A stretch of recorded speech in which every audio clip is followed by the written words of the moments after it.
Awesome. Hello everyone, welcome back class. This week we were doing things with simple AI. Like kind of having the character, chase us around the level. Yeah, I'm trying to think if there's anything else. Right now I'm in the same like VR template that we've been working on since the beginning of this semester, but I will be doing this tutorial using assets from the third person template. So like we see like we have the VR guns and stuff in here, only because my VR headset isn't connecting to my computer right now, so kind of annoying. But since the main focus for this one is the AI, it's okay that I'm not using that. So one second, I'll just show what we're gonna do in the next 3 videos. I'm going to pause that. So if I delete this real quick, this is interfering, and I'll explain why I'm doing this in a second. And click on Quinn, our AI agent over here, and hit the play button. We can see we have Quinn following us. I have a debug command saying hello, and if I hit the apostrophe key, oh, didn't work. Click on this, play, click in debug key. There we go. We can see we have Quinn's pathfinding. Well, I'm pathfinding. Her hunting gaze. That's this green line or green plane that's following me. She's chasing me down because I'm in her hunting radius. I just made it super big. So as long as the green thing is with me, she can see me.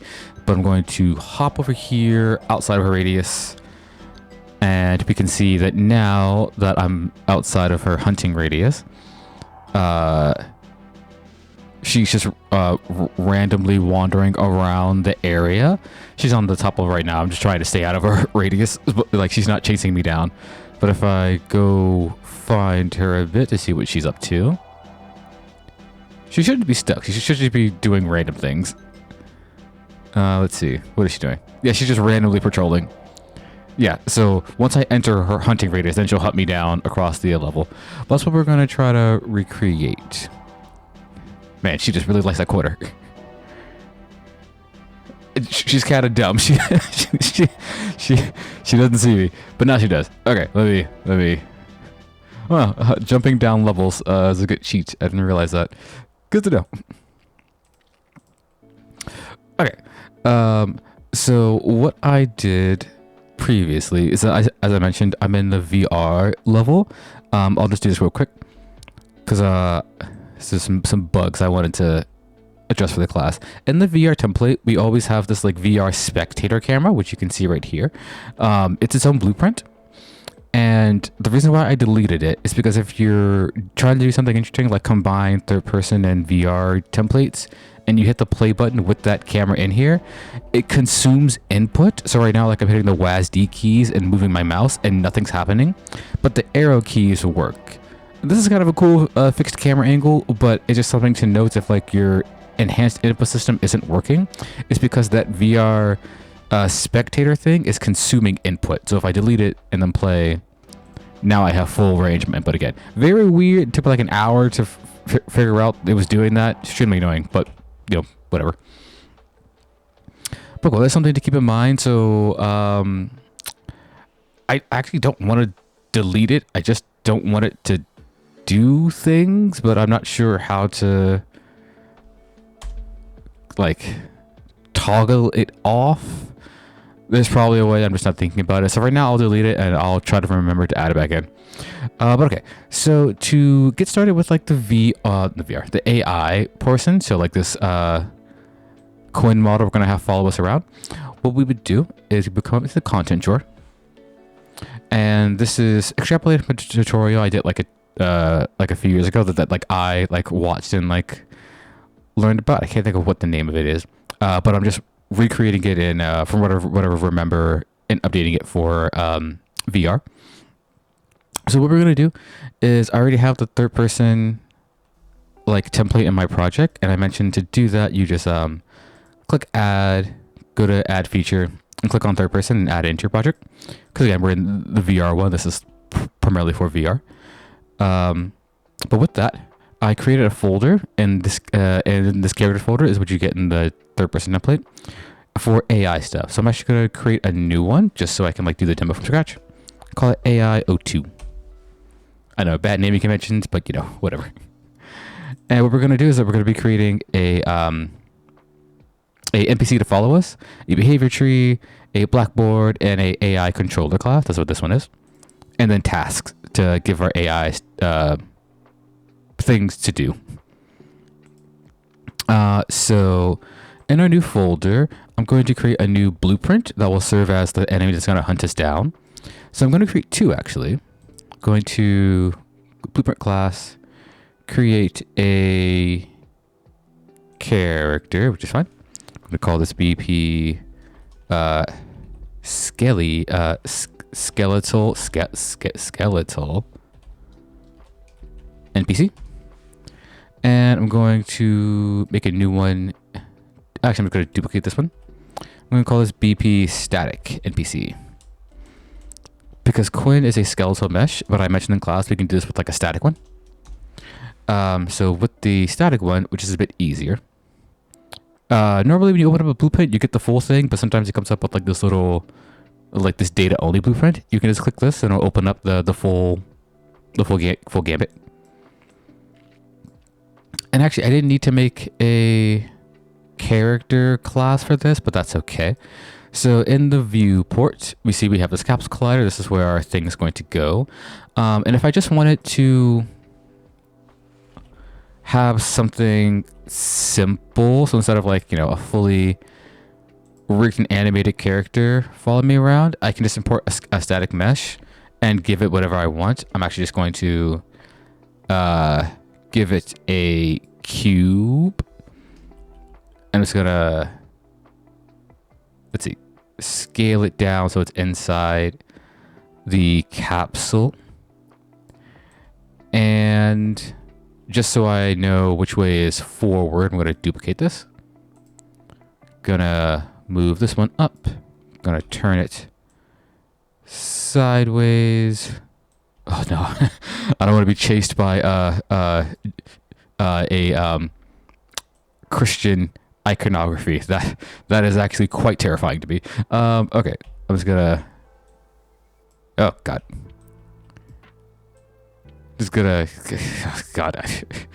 Stop looking like a cross. I don't like this. Good enough. Just so I know like which way is forward for the character. And I could change like the color and give it a different shape, but this is good enough for now. Cool. So we're just gonna have two different, actually I can have multiple NPCs chase me down, so that's fine. So you can float. That's fine. Now that I have this one, I'm just gonna drag it in just to see how it looks. Cool beans. So now we have Quinn and I'm gonna call you Bob. Quinn and Bob are going to hunt me down. Technically, I'm going to have three, so because we're gonna make a second Quinn, but Bob is ready to go. So gonna come into the skeleton mesh, and for this one, I'm going to give it a skeleton, just to make it different. And I gave it Quinn the first time. This time I'm going to give it. I gave it this one the first time. I'm going to give it Manny. Just so we can have a bit of difference. And let's see. I'm actually going to open up Bob again. Just so we can have them side by side. I'm going to put this over here. And Manny is going to be over here. So hopefully this is still good enough screen real estate. I don't really need anything over here on the left side for now, so I'm just going to make this panel bigger for both of them. And what I'm going to do is for for Manny and for Bob, I'm going to click on their class defaults for both of them. I'm just doing this in parallel so I can show you like you can do it for static and skeletal mesh. And then I'm going to look for AI. And I'm going to scroll down until I find it. And we see we have this AI controller. This is the default AI controller that a character will come with. And we can see in my original AI folder, we have this kind of blueprint, which is the AI controller. It's our custom one that we're going to use later on, but we're just going to make it now just in case. So in our folder with our two NPCs, I'm going to right click. I'm going to click on blueprint class and look under all classes. I'm going to type in AI controller, if I can spell. I'm going to click it. It's going to give me this new blueprint class. I'm going to call this nope. You saved while I was renaming. I'm going to call this AI controller 02. Just because it's like, I already have one. So I'm just trying not to. Oh, I called it AI NPC. That's fine.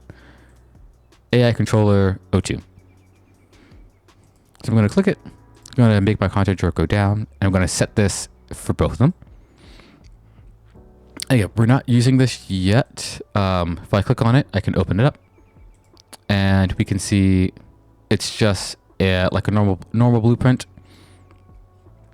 We're not going to put any like objects in here, any components. I don't think like any visible components. We're just going to be working on like its graph. So with that out of the way, there's a few more things we have to set for these guys.